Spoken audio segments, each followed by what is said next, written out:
Hello friends, ഇന്ന് നമ്മൾ വന്നിട്ടുള്ളത് വളരെ പെട്ടെന്ന് തയ്യാറാക്കി എടുക്കാൻ പറ്റുന്ന ഒരു അച്ചാർ റെസിപ്പിയുമായിട്ടാണ്. അപ്പോൾ ആദ്യം തന്നെ മാങ്ങ ഉപ്പിട്ട് തിരുമ്മിയിട്ട് നമ്മൾ വെള്ളം ഊറ്റാൻ വേണ്ടി വെച്ചതാണ്. നമ്മൾ അച്ചാറിൻ്റെ ഒരു 3-4 മണിക്കൂർ മുന്നെങ്കിലും നമ്മൾ മാങ്ങ ഉപ്പ് തിരുമ്മിയിട്ട് വെക്കണം. ഇത് നമുക്ക് പെട്ടെന്ന് കഴിക്കാൻ പറ്റുന്ന ഒരു അച്ചാറാണ് പറയുന്നത്. അപ്പോൾ ഇതിന് മുന്നേ നമ്മൾ 2-3 ദിവസം കഴിഞ്ഞിട്ട് കഴിക്കാൻ പറ്റിയ അച്ചാർ നമ്മൾ ഇട്ടിട്ടുണ്ട്. അതിന് ലിങ്ക് ഡിസ്ക്രിപ്ഷനിൽ ഉണ്ടാവും. നിങ്ങൾക്ക് വേണമെന്നുണ്ടെങ്കിൽ അതും കൂടെ ട്രൈ ചെയ്യുക. നമ്മൾ ഇതേപോലുള്ള നല്ലെണ്ണയാണ് യൂസ് ചെയ്യുന്നത് അച്ചാറിടാൻ വേണ്ടിയിട്ട്.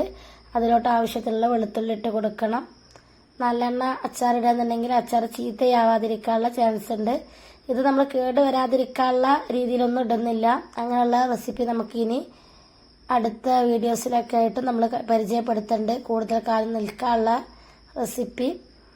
അപ്പോൾ നമുക്ക് ഇത് ജസ്റ്റ് നമുക്ക് കഴിക്കാൻ വേണ്ടിയിട്ടായതുകൊണ്ട് നമ്മൾ പെട്ടെന്ന് തയ്യാറാക്കി എടുക്കുന്ന രീതിയിലാണ് ഉണ്ടാക്കുന്നത്. അപ്പോൾ വെളുത്തുള്ളി നല്ലവണ്ണം ഒന്ന് മൂത്ത് വന്നിട്ടുണ്ട്. അതിനുശേഷം കരിഞ്ഞു പോവാതെ ശ്രദ്ധിക്കണം. ചട്ടി നല്ല ചൂടാണ്. അപ്പോൾ നമ്മൾ ഈ വെളുത്തുള്ളിയും കറിവേപ്പിലയും വഴന്നത് നമ്മളുടെ മാങ്ങയിലോട്ട് ഇട്ട് കൊടുത്തിട്ടുണ്ട്.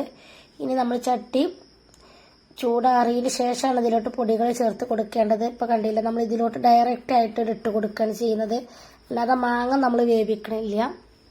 ഇനി നമ്മൾ എന്താ ചെയ്യണമെന്ന് വെച്ചാൽ ഇതിലോട്ടുള്ള മസാലപ്പൊടികൾ നമുക്ക് ഈ എണ്ണയിൽ ഒന്ന് മൂപ്പിച്ചെടുക്കണം. അതിന് വേണ്ടിയിട്ട് കായം നമ്മൾ വെള്ളത്തിലിടാൻ വെച്ചിട്ടുണ്ട്.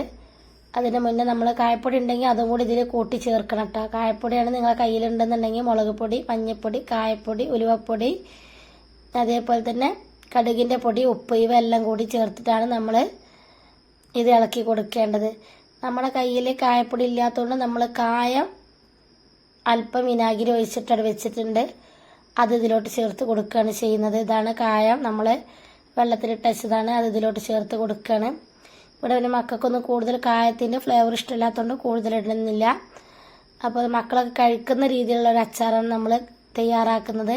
ഇനി ഈ ചെറിയ ചൂടുള്ള ചട്ടിയിലോട്ട് നമ്മുടെ മാങ്ങ, നമ്മൾ ഊറ്റി വെച്ച മാങ്ങ ഉണ്ടല്ലോ, ഉപ്പ് വെള്ളം കളയാൻ വേണ്ടിയിട്ട് ഊറ്റി വെച്ച മാങ്ങ ഇതിലോട്ട് ഇട്ട് കൊടുക്കുകയാണ്. എന്നിട്ട് ഇത് നന്നായിട്ടൊന്ന് ഇളക്കി കൊടുക്കുക. എല്ലാ ഭാഗത്തേക്കും വരുന്ന രീതിയിൽ, എത്തുന്ന രീതിയിൽ നമ്മളിതൊന്ന് ഇളക്കി കൊടുക്കുക. നന്നായിട്ട് ഇളക്കുമ്പോൾ മസാലകളൊക്കെ എല്ലാ ഭാഗത്തും പിടിക്കും. പിന്നെ അതേപോലെ തന്നെ നിങ്ങൾക്ക് അല്പം മധുരം വേണമെന്നുണ്ടെങ്കിൽ പഞ്ചസാര ചേർത്ത് കൊടുക്കുക. കുട്ടികളുള്ള വീടൊക്കെ ആകുമ്പോൾ എപ്പോഴും അച്ചാറിൽ അല്പം പഞ്ചസാര ഇടായിരിക്കും നല്ലത്, അവർക്ക് അതാണ് ഇഷ്ടം ഉണ്ടാവുക. അപ്പോൾ നമ്മൾ ഇതിലോട്ട് ഇനി വെള്ളം വേണമെന്നുണ്ടെങ്കിൽ നമ്മൾ മാറ്റി വെച്ച വെള്ളം ഉണ്ടല്ലോ, ഉപ്പ് തിരുമ്പി വെള്ളം, അത് ഇതിലോട്ട് ഒഴിച്ച് കൊടുക്കുക. ഉപ്പ് നോക്കിയിട്ടായിട്ട് ഒഴിക്കാൻ പാടുള്ളൂ. പിന്നെ അല്പം വിനാഗിരി ഒഴിച്ച് കൊടുക്കുക. നമ്മൾ വിനാഗിരി ഒഴിച്ച് കൊടുത്തിട്ടില്ലല്ലോ, അപ്പോൾ വിനാഗിരിയും കൂടി ഒഴിച്ച് കൊടുക്കുക. അപ്പോൾ നിങ്ങൾക്ക് വെള്ളം കൂടുതൽ വേണമെന്നുണ്ടെങ്കിൽ തിളപ്പിച്ചാറ്റിയ വെള്ളമാണ് ഇതിലോട്ട് ഒഴിക്കാൻ പാടുള്ളൂ. നമ്മൾ കൂടുതൽ കാലം കേട് വരാതിരിക്കാനുള്ള അച്ചാർ നമുക്ക് അടുത്ത വീഡിയോസിൽ കാണിക്കണ്ടേ. ഇത് നമ്മൾ പെട്ടെന്ന് കഴിക്കാൻ പറ്റുന്ന അച്ചാർ തന്നെയാണ്.